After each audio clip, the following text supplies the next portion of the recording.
It's getting harder to make the top 5 weapons of a year when we had Citrine's Last Wish in February, Deviri Paradox in April, 7 Crimes of Kalevo in June, the Echoes of Deviri here, July, the Abyss of Dagath in October, and Whispers in the Walls in December.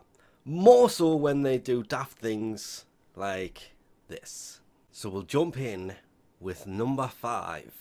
As bad as it may be, Kalevo's signature weapon. His router. Sorry. This simply comes down to the fact that this, in my opinion, should have been a single-handed secondary, because every shot that lands increases the wielder's melee combo counter. This would have paired so well, but it kind of didn't. They made it a primary. Probably because it was a little bit more powerful than they thought it was going to be, and out of all of the weapons that came out, I wanted to put the Argo and Vel here, because it would have been the only technical Deviri weapon in the list. But it's a sword and shield, and oh, it was tight.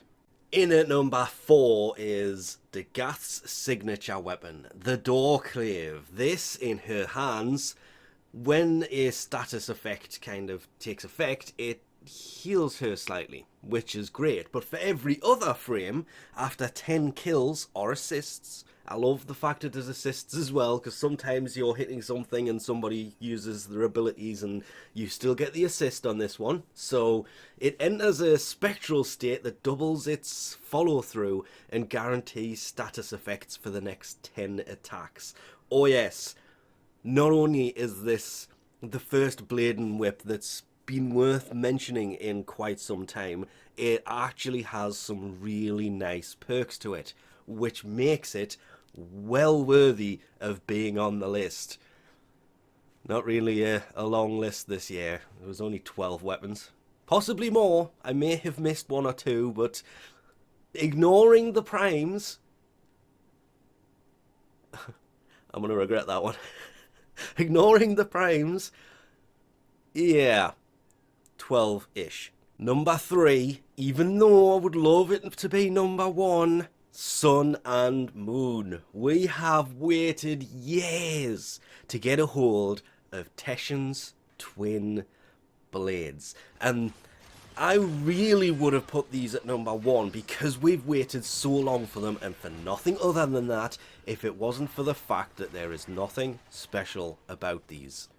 They are here because they're a set of twin melee weapons. Twin melee weapons, always great. Put some attack speed on them, they decimate all.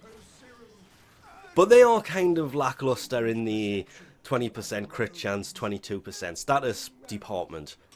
That was mentioned a long time ago, these are his ceremonial blades. Hence, they're not the most powerful of melee weapons. Technically the Doorclave is stronger than these, so these should have been number 4. They only made it to number 3 because we have waited years to get a hold of Teshin's twin blades. Slightly disappointing when they came out, but that would be why they are number 3 and not number 2. Because to my own surprise, when looking at the weapons that were released this year and trying to rate every single one of them, remembering we did have the Steflos and the Curafel in February. And they didn't even make the list, which kind of surprised me, to be 100% honest here. Spoilers for number 1. The Grimoire. Yes, you have to complete the Whispers in the Walls to get a hold of it. It's a bit of a pain in the butt. But that secondary attack that throws out the... It says Voltaic Orb. Everything says the alternate attack releases a Voltaic Orb with guaranteed electrical status if you are doing defense missions or basically anything. Being able to stun the enemies even for a few seconds is amazingly useful. Not only that, if you top it off, match up a decent set of tome mods to this, you actually end up with a weapon that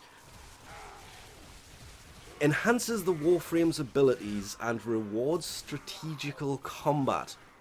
Their words, not mine. Well, technically it would be altered to mine because if they say strategic, I said strategical. But this thing, it took me by surprise. I was expecting something amazing when it came out.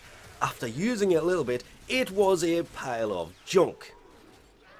Then you start to actually mod it because you get it maxed, and it does get much, much better if you turn screen shake off, because this thing, yeah, spamming this, not a great idea.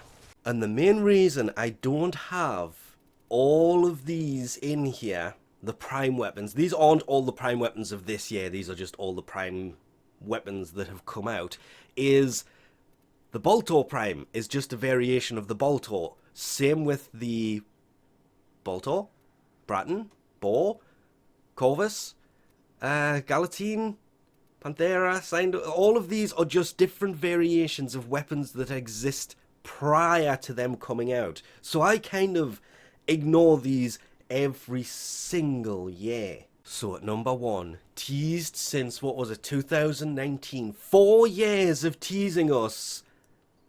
Kalevo's signature, Kalevo's legendary sword. His signature sword. His... Oh wait, they got too lazy and they didn't actually make this. It's a skin. Well, never mind. Maybe they might actually turn it into... Oh, they can't turn it into a weapon because it's a skin. It's signature weapon skin. They really need to stop doing this. That's a shame. I was looking forward to that. But in at number 1, simply because of its lack of capability to get it, the Gotva Prime. And the way they released it as well, being TennoCon 2023. This thing, yeah, it's not the best weapon in the game. There are other weapons released in previous years. It's not the best primary out there. But simply down to the fact of there is no Gotva that this was then primed from. There was the Airlac, I think is what this was based on.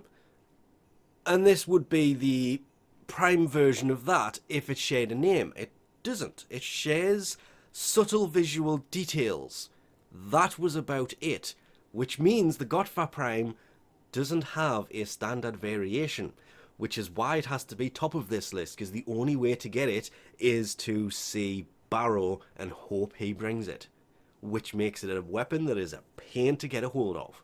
And since TennoCon, I've basically been rocking this as my primary anyway, so I'm kind of biased on this one, but there was only 3 primaries that came out this year. One of them's on the list, and the other one, I couldn't bring myself to put it on here.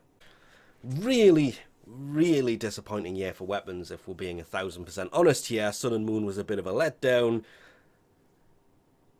And the Mandonal Orc Gun. Honourable mention, but considering Hildren Prime did come out this year, also a bit of a letdown when it comes to Orc Guns.